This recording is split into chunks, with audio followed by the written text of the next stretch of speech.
بسم اللہ الرحمن الرحیم۔ گزشتہ آیات میں کیا بات ہوئی تھی کہ تم امید نہ رکھو کہ یہ تم پر ایمان لائیں گے، اس لیے کہ ان میں سے ایک گروہ ایسا ہے کہ جو اللہ کے کلام کو سن کر سمجھ کر پھر تحریف کرتا ہے اس میں۔ تو جو اللہ کے کلام کو سمجھ چکا ہو اور پھر بھی تحریف کرے پھر وہ پکا بے ایمان ہے۔ پھر تم اس سے امید نہ رکھو کہ یہ ظاہر میں کیونکہ تمہیں لگ رہے ہیں کہ اہل تورات ہے، موسیٰ کے ماننے والے ہیں تو یہ جلدی ایمان لے آئیں گے، یہ بے ایمان ہے۔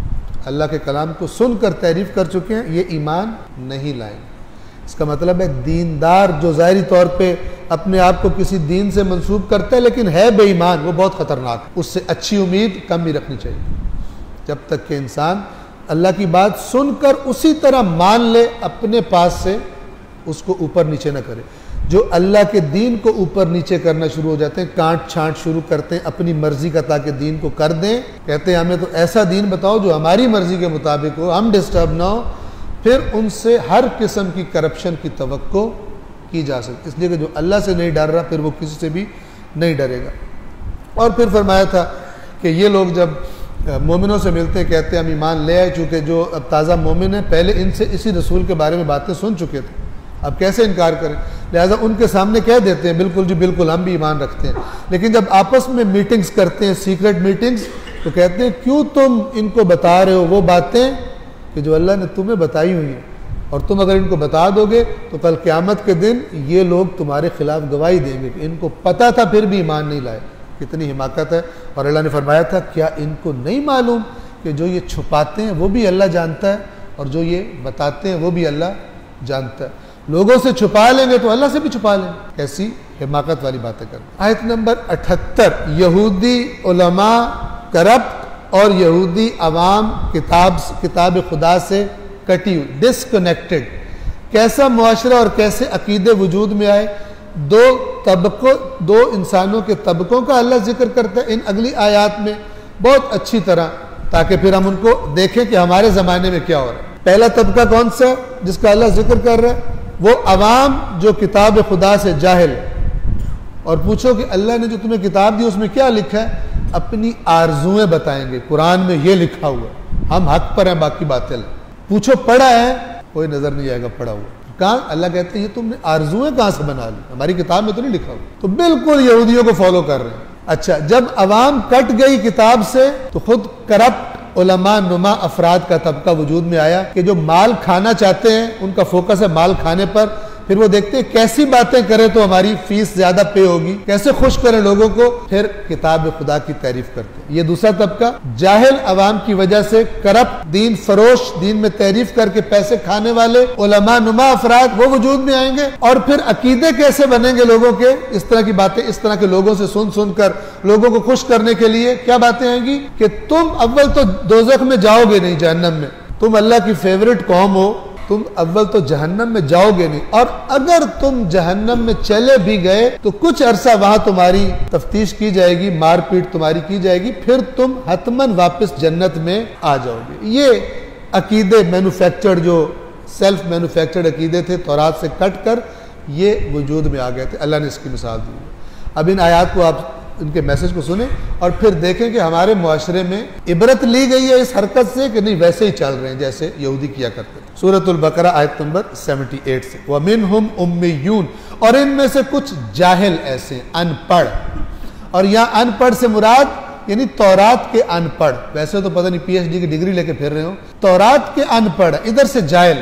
وَمِنْهُمْ أُمِّيُّونَ لَا يَعْلَمُونَ الْكِتَابَ إِلَّا أَمَانِيَّ وَإِنْهُمْ إِلَّا يَظُنُّونَ، اور ان میں سے اب بتایا جا رہا ہے قرآن پڑھنے والوں کو یہ یہودی جو حرکتیں کر رہے ہیں، علماء جو حرکتیں کر رہے ہیں، عوام جو حرکتیں کر رہے ہیں، بیس کیا ہے؟ ان میں سے کچھ ان پڑھ ایسے ہیں کہ جو انہیں اللہ کی کتاب کا کوئی علم نہیں سوائے آرزوؤں کے، جو ان کی آرزویں ہیں سمجھتے ہیں کتاب خدا میں وہی لکھا ہوا، اور کچھ بھی نہیں، بس گمان کے پیچھے چلتے، گمان بن، انہوں نے باتوں پر سن کے اب ان کے گمان بن گئے کہ یہ ایسا ہوگا ایسا ہوگا، حالانکہ کتاب میں ایسا کچھ بھی نہیں لکھا ہوا۔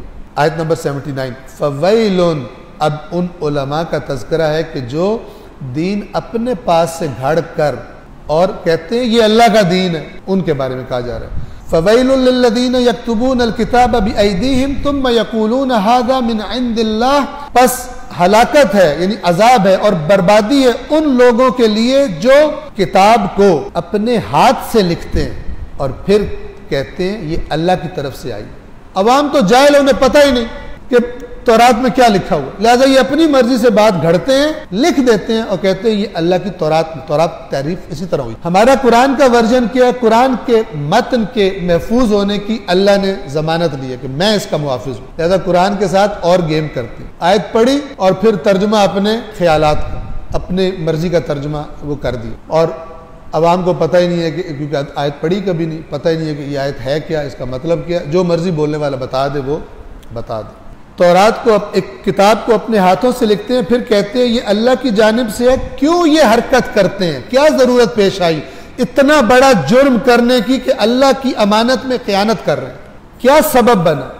لِيَشْتَرُوا بِهِ ثَمَنًا قَلِيلًا، تاکہ کھا سکیں دنیا کا تھوڑا تھوڑا مال لے کے کھا سکیں۔ ان کو پتہ چل گیا عوام کی نفسیات کا کہ عوام کو اگر صحیح دین بتاؤ انہیں مزہ ہی نہیں آتا، وہ جمپیں ہی نہیں لگاتے اپنی سیٹوں سے، کلابازیاں ہی نہیں مارتے، لہٰذا ان کو ایسی کشتی کھلاؤ، ایسی تقریر کرو کہ اچھل اچھل کے تمہیں داد دے۔ کب داد دیں گے؟ جب مفت میں جنت میں جا رہے ہوں، کچھ ذمہ داری لیے بغیر۔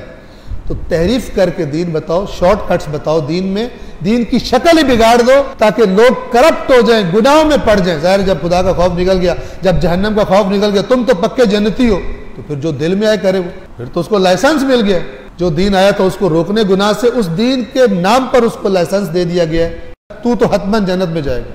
اس کو یہ نہیں کہا حسین حسین کرنے کا تقاضا کیا ہے، حسین کے دشمنوں کی صفات تیرے اندر نہیں ہونی چاہیے، حسین کے ساتھ چلنے والوں والی صفات تیرے پاس ہونی چاہیے، نا جی نا۔ بس تحریف کر کے، اور تحریف ہوتی تب ہے جب مقدس ہستی کا نام لیا جائے۔ شیطان تھوڑی آ کے کہتا ہے امام حسین کی نہ مانو، میں ابلیس ہوں میری مانو، لوگ تو جوتے ماریں گے۔ میک اپ کر کے آتا کہتا ہے میں امام حسین کا پیغام دے رہا ہوں، عیسائیوں سے کہتا ہے میں عیسیٰ کا تمہیں پیغام دے رہا ہوں، عیسیٰ کے نام پر کوئی اور چیز بتا دی، رسول اللہ کے نام پر کوئی اور چیز بتا دی، مولا علی کے نام پر کوئی اور چیز بتا دی۔ کب یہ حربہ کامیاب ہوتا ہے؟ کب یہ حربہ کامیاب ہوتا ہے؟ کہ جب اللہ کی کتاب سے قوم دور ہو جائے۔ یہ قرآن کی آیات یہ عبرت بتا رہی کہ یہ عوام کتاب سے کٹی ہوئی اور کرپٹ علماء نما افراد دین کی تعریف کرنے والے کرتے کس لیے؟ تاکہ اس کے ذریعے قلیل معاوضہ حاصل کر سکے۔ قلیل اللہ کیوں کہتا ہے؟ تھوڑا کیوں؟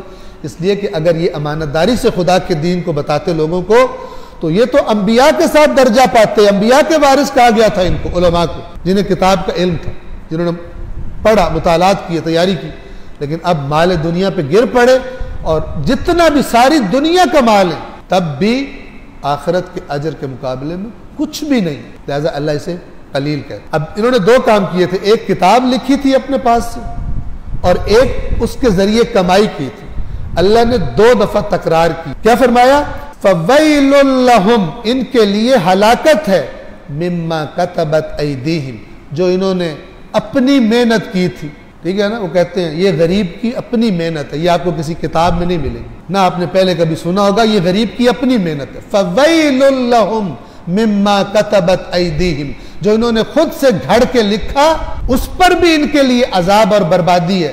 وَوَيْلٌ لَهُمْ مِمَّا يَكْسِبُونَ، اور دوسری پھر ان کے لیے ویل، موت اور عذاب اور ہلاکت ہے جو کمایا انہوں نے، جو مال کمایا اللہ کے دین کو تحریف کر کے بیچ کر، اس کے لیے ڈبل عذاب ان کو دیا جائے۔ عام عوام کو اس کے مقابلے میں ان کا عذاب ڈبل ہوگا۔